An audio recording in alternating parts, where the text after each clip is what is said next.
Whispers in the Woods. Written and copyright by A. A. Castor. Welcome everyone to A. A. Castor Book Club. Today's story is Whispers in the Woods. Prepare yourselves for a journey into the heart of terror, where friendship and survival are put to the ultimate test. Chapter 1. The journey begins. The cabin was nestled deep in the woods, a perfect getaway from the hustle and bustle of city life. Sunlight filtered through the tall pine trees, casting a warm glow on the wooden walls. The 5 women, Emma, Claire, Jessica, Rachel, and Megan, were gathered in the living room, finalizing their plans for the day. The rustic charm of the cabin was complemented by the crackling fire in the stone fireplace, the smell of fresh pine, and the sound of birds chirping outside. Emma laced her boots and glanced at the map spread out on the wooden table. "Ready for our hike, ladies? This trail is supposed to be amazing." Claire, always the adventurous one, grinned as she stuffed a water bottle into her backpack. "Absolutely. Let's explore those trails." Jessica, studying the map, looked up with a slight frown. "We should be back before dusk." The guide said to stick to the marked paths. Rachel, tying her hair into a ponytail, nodded. "Got it. I don't want to get lost out here." Megan, the optimist of the group, finished packing her bag and smiled reassuringly. "Don't worry, we'll be fine. Just a fun hike with friends." They left the cabin, the door creaking as it closed behind them. The excitement was palpable as they headed down the path, surrounded by the towering trees and the symphony of forest sounds. The trail was well marked at first, and the women chatted and laughed, enjoying the natural beauty around them. The forest was alive with the sounds of birds singing and leaves rustling in the gentle breeze. The hike began with a sense of adventure. They encountered a bubbling brook, where they stopped to take pictures and dip their toes in the cool water. Megan picked wildflowers and handed them out, weaving them into a crown that she placed on Emma's head. The camaraderie was infectious, and they felt invincible in the serene setting. As they ventured further, the trail became less defined. Hours passed, and the forest grew denser. The sun was high, and the once clear path was now a tangle of overgrown foliage and fallen branches. The air grew thicker, and the sounds of the forest seemed to close in on them. Jessica frowned and looked around. "Does anyone recognize this part of the trail? I don't remember these trees."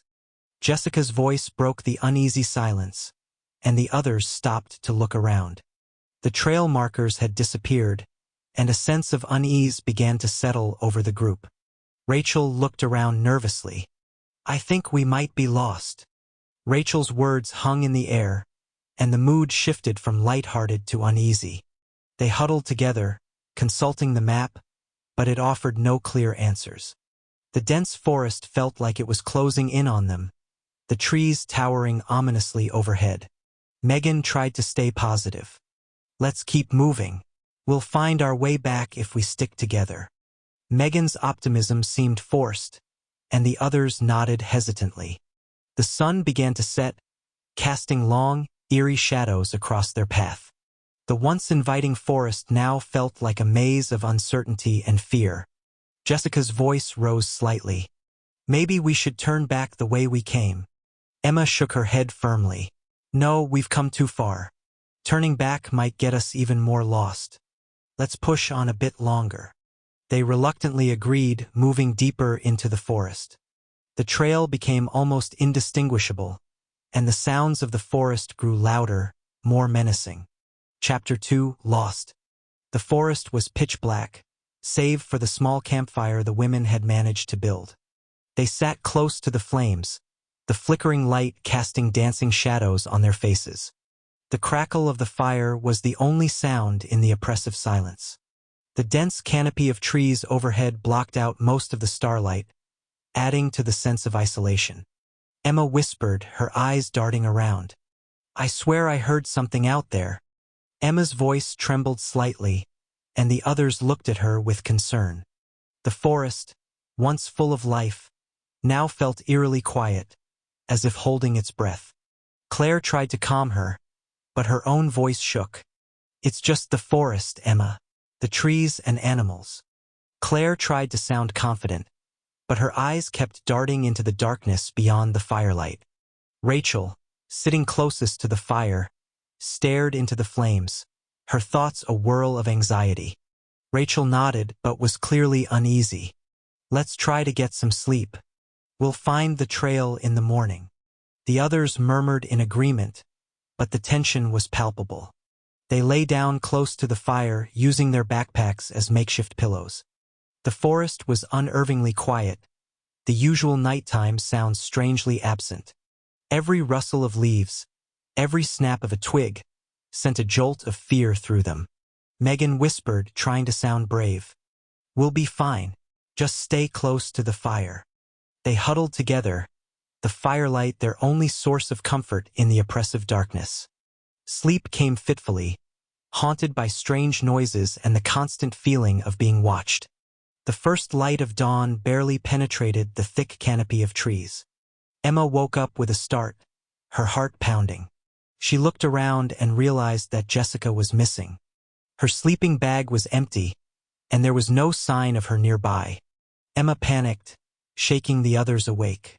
"Jessica's gone. She's not here." The others woke up, disoriented and alarmed. They quickly realized the gravity of the situation. Panic spread through the group as they searched the immediate area, calling her name. Claire cried, her voice rising in hysteria. Where could she have gone? She wouldn't just wander off. Rachel tried to stay composed, but her voice wavered. "We need to stay calm and look for her. She can't be far." They fanned out, searching desperately. The forest, once a source of wonder, now felt like a labyrinth of terror. As they combed through the underbrush, Megan stumbled upon a piece of Jessica's torn clothing, stained with blood. The sight of it made her gasp, and she called out to the others. Megan held up the torn fabric, horrified. "Guys, look at this." The realization that something sinister was in the woods with them hit hard. Their fear was palpable, the air thick with tension. Emma's voice shook. "We have to find her. We can't leave her out here." Claire broke down. What if something happened to her?" Rachel spoke firmly. "We can't think like that. We have to stay positive. Let's keep searching." They pushed on, driven by a mix of fear and determination, their calls for Jessica growing more frantic. The forest remained silent, offering no clues or comfort. Chapter 3, The First Night. The sun was sinking low, casting long, ominous shadows. The women decided to move together in a tighter group, but the feeling of being hunted grew stronger with every step.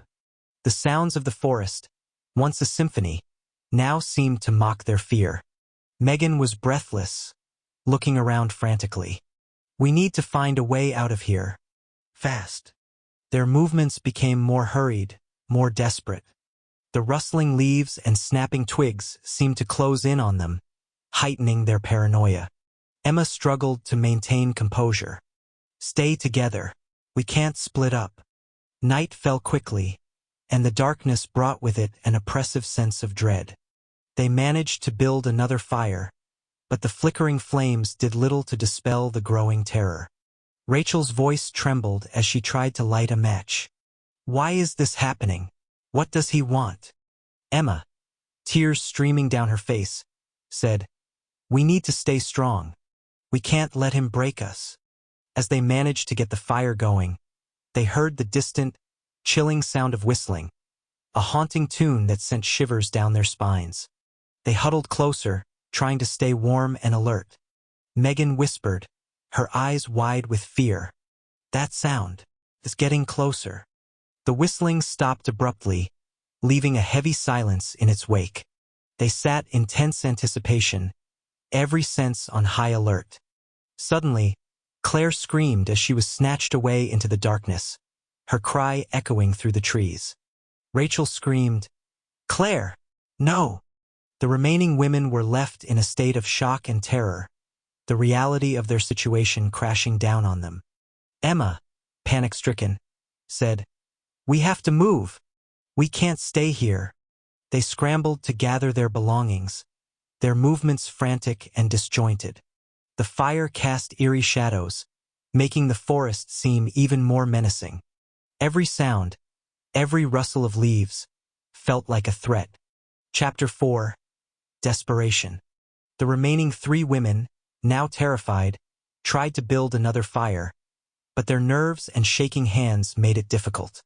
The sense of being hunted was almost palpable, the darkness pressing in on them from all sides. Rachel's voice trembled as she tried to light a match. "Why is this happening? What does he want?" Emma, tears streaming down her face, said, "We need to stay strong. We can't let him break us." As they managed to get the fire going, they heard the distant, chilling sound of whistling, a haunting tune that sent shivers down their spines. They huddled closer, trying to stay warm and alert. Megan whispered, her eyes wide with fear, "That sound is getting closer." The whistling stopped abruptly, leaving a heavy silence in its wake. They sat in tense anticipation, every sense on high alert. Suddenly, Megan went to fetch water from a nearby stream and didn't return. Emma's voice trembled. "Megan? Megan, where are you?" Rachel cried. "Not her too." Emma and Rachel decided to go look for Megan together. They moved cautiously, every rustle of leaves and snap of a twig making their hearts race. They found the stream and Megan's water bottle, but no sign of Megan herself. Suddenly, they heard a low, guttural growl. They turned to see a hulking figure emerging from the shadows, dragging Megan's lifeless body. The man was covered in blood, his eyes gleaming with a savage hunger. Emma and Rachel screamed and ran, but the man was fast. He caught up to Rachel, grabbing her by the hair and pulling her to the ground. Emma turned to help, but was frozen in horror as she watched the man tear into Rachel's flesh with his teeth, ripping chunks of meat from her body and swallowing them whole. Emma stumbled back, her mind reeling. She had to get back to the cabin, had to find a way to survive. She turned and ran, the man's growls and Rachel's screams echoing in her ears. Chapter 5. The Final Stand. Emma stumbled through the forest, her breath coming in ragged gasps. She could still hear the man's growls and the sound of him feasting on Rachel's flesh. She knew she had to keep moving, had to find a way to survive. She found a fallen branch and picked it up, holding it like a weapon.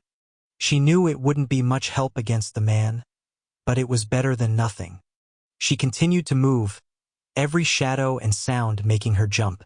Suddenly, she heard the whistling again, closer this time. She turned to see the man emerging from the shadows, his eyes gleaming with a predatory delight. He grinned, his teeth stained with blood.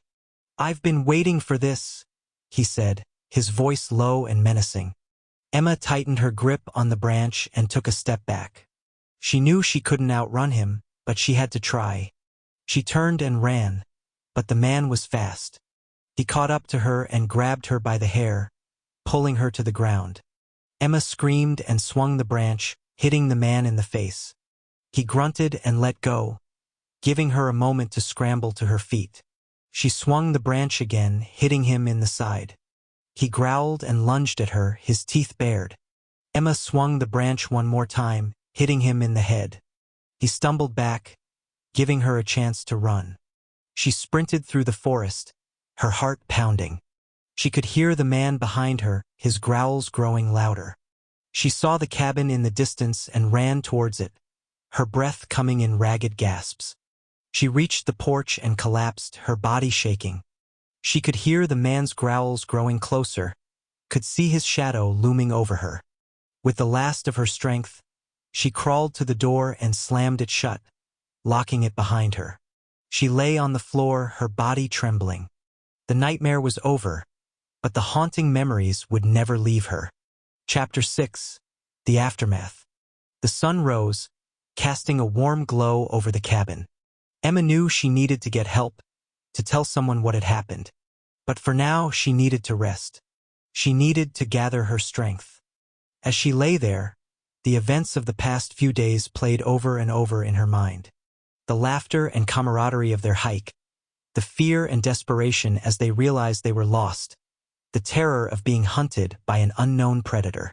She knew she would never be the same again. Emma closed her eyes, trying to push the memories away. She needed to sleep, to forget, if only for a little while. But even as she drifted off, she knew that the nightmares would come, that the darkness would always be with her. The cabin was quiet, the only sound the gentle rustling of leaves outside. Emma's breathing slowed, and she finally fell into a fitful sleep. The forest around her seemed to hold its breath, as if waiting, watching. And somewhere, deep in the woods, the whistling began again. Thank you for tuning in to today's episode. If you enjoyed the story and would like to hear more, please share this podcast with your friends and rate it on your favorite podcast platform. Don't forget to visit my website at www.tonyc.info for more content, updates, and exclusive behind-the-scenes insights. This podcast is mainly supported by listeners like you. If you want to help keep the stories coming, consider supporting me on Patreon at www.patreon.com/JTAC. Even just $1 a month makes a huge difference and helps me continue to create the content you love. Thank you again for listening. Your support means the world to me. Until next time, stay safe and keep exploring the unknown.